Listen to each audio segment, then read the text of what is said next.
នេះគឺជាទូរស័ព្ទរបស់ក្រុមហ៊ុន Samsung ដែលមានអេក្រង់កោងចុងក្រោយគេបង្អស់និងមានកាមេរ៉ា zoom បាន 10x optical zoom ចុងក្រោយគេបង្អស់ហើយវាប្រហែលជាទូរស័ព្ទដែលមានការហើបខ្នងក្រោយចុងក្រោយគេបង្អស់ផងដែរ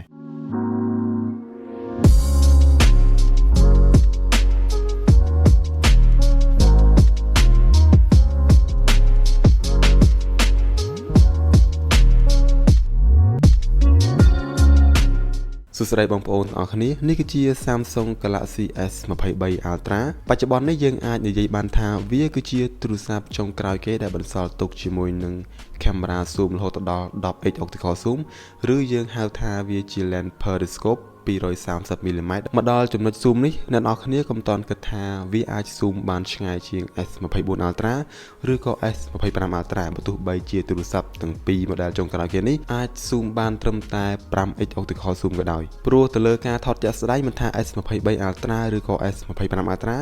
វាសុទ្ធតែអាច zoom បាន digital 100x ដូចគ្នាប៉ុន្តែបើសិនជាអ្នកនរគ្នានិយាយទៅលើ hardware នោះយើងឃើញថា S23 Ultra គឺវាមានប្រវែងវែងជាងរហូតដល់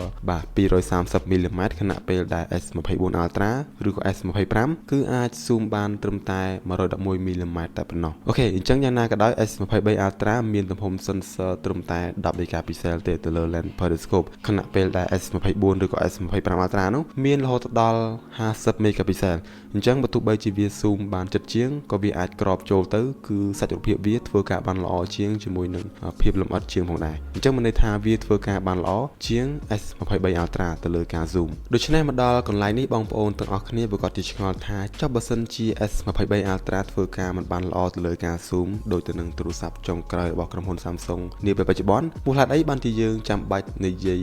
ដូចជាស្ដាយ 10x នៅលើ S23 Ultra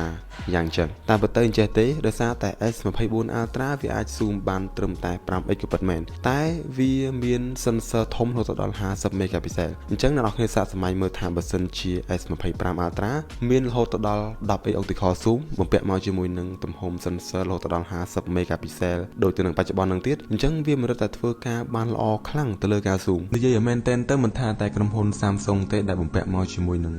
10x optical zoom កន្លងមកសូម្បីតែក្រុមហ៊ុន Huawei ដូចជា Mate 40 Pro Plus P40 Pro Plus អីហ្នឹងយើងឃើញថាគេក៏បំពាក់មកជាមួយនឹង 10x optical zoom ដូចគ្នាប៉ុន្តែគេមិនទទួលបានជាមួយនឹងភាពល្អប្រសើរខ្លាំងទើបគេបន្ថយមកនៅត្រឹម 5x optical zoom មកដល់សប្តាហ៍ថ្ងៃនេះផងដែរ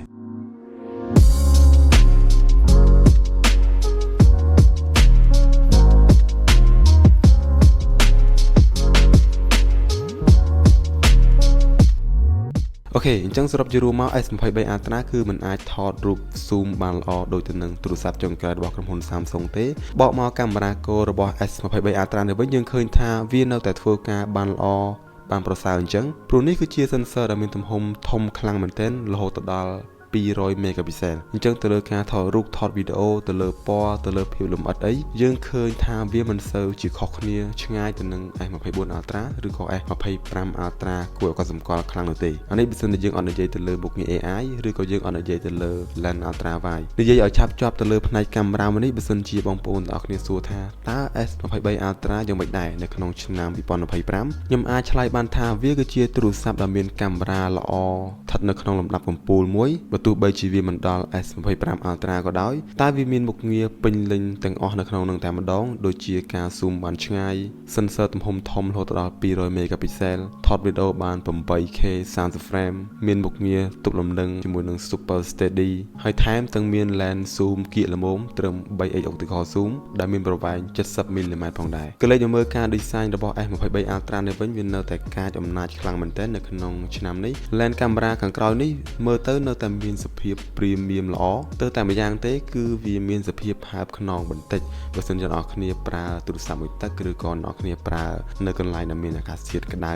អញ្ចឹងទៅបើសិនជាវាងាប់កៅវាអាចនឹងហើបបាទនេះជារឿងមួយដែលខ្ញុំតែងតែជួបញឹកញយមែនតើទៅលើ S23 Ultra ចំពោះអេក្រង់ខាងមុខវានេះយើងឃើញថាវាមានសភាពស្រស់ស្អាតមែនតើដោយសារតែនេះគឺជាអេក្រង់កោងអញ្ចឹងនៅពេលដែលយើងមើល content ឬក៏យើងលេង game ជាដើមហ្នឹងវាបង្ហាញសាច់រូបភាពមកអណ្ដែតបូករួមជាមួយនឹង Dynamic AMOLED 2X ដែលមាន resolution រហូតដល់ជាង 2K មួយនេះផងដែរនោះវាធ្វើឲ្យយើង ទទួលអារម្មណ៍ល្អមែនទែនប៉ុន្តែឮព័ត៌មានហៀងៗខ្លះថា M23 Ultra ឬក៏ S22 Ultra ហ្នឹងមានការខូចអេក្រង់ច្រើនទៅលើការប្រើសុកហើយបើយើងនិយាយអំពីកម្លាំងម៉ាស៊ីនរបស់ទូរស័ព្ទនេះវិញវានៅតែធ្វើការបានល្អខ្លាំងមែនទែនជាពិសេសគឺនៅពេលដែលយើងលេង game graphic ធំៗយើងបើក IPS បានខ្ពស់មែនទែនដូចជា PUBG Mobile យើងបើក IPS បានរហូតដល់120 frame បាទវាដូចទៅនឹងទូរស័ព្ទ game មួយចំនួនដែរហើយវាក៏ដូចទៅនឹងchip នៅលើ iPhone 14 Pro Max ផងដែរចំណុចល្អមួយដែលខ្ញុំមើលឃើញនៅលើ S23 Ultra ហើយ chip នេះផងដែរបើយើង combine គ្នាជាមួយនឹងការកាន់ថ្មវាក៏ធ្វើការបានល្អដែរថ្មនៅលើ S23 Ultra នេះវាពិតជាមានសភាពកាន់ខ្លាំងមែនទែនអាចនិយាយបានថាវាសឹងតែកាន់ជាង iPhone 14 Pro Max ទៀតហើយវាកាន់ជាង S22 Ultra គួរសមដែរបាទគួរយើងកត់សម្គាល់ចំពោះចំណុចពិសេសមួយទៀតគឺទៅលើ S Pen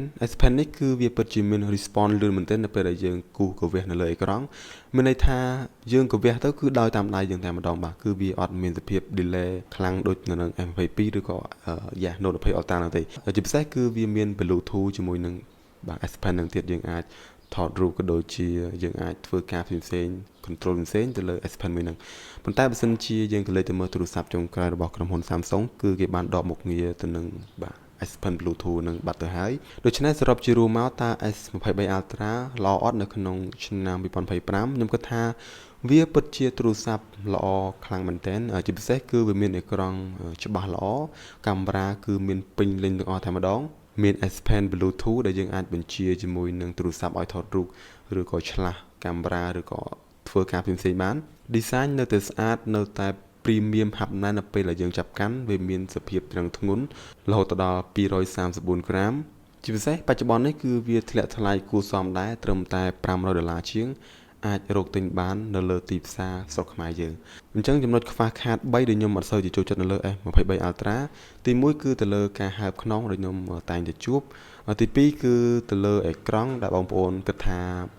មួយចំនួនគឺគាត់បានប្រើគាត់ជួបខ្លួនឯងបាទជាមួយនឹងការខូចអេក្រង់ប៉ុន្តែខ្ញុំប្រើខ្ញុំមិនទាន់បានជួបទេមួយទៀតគឺទៅលើការថតបាទតែប៉ុន្តែទូរស័ព្ទនេះគឺអាចថតបានល្អខ្លាំងមែនទែនប៉ុន្តែមានន័យថានៅពេលអ្នកនរគ្នាថតច្រាស់ជាមួយនឹងពន្លឺថ្ងៃវាមានសភាពរាងស្អាតអញ្ចឹងបើសិនជា iPhone គឺមើលទៅនៅតែថ្លាដដែលមិនថាតែ Samsung ទេសូម្បីតែ Google Pixel ក៏អត់ទាន់ធ្វើការបានល្អផងដែរទៅលើចំណុចមួយហ្នឹងបាទក្រៅពីចំណុចទាំង3ហ្នឹងខ្ញុំគិតថាវាគឺជាទូរស័ព្ទមួយដែលខ្ញុំគិតថាវាល្អខ្លាំងមែនទែននៅក្នុងឆ្នាំ2025ជាមួយនឹងតម្លៃប៉ុណ្ណឹងបាទអញ្ចឹងវីដេអូនេះគឺខ្ញុំមានតែប៉ុណ្្នឹងឯងហើយខ្ញុំនឹងជួបអ្នកនរគ្នានៅវីដេអូក្រោយបាទសូមអរគុណ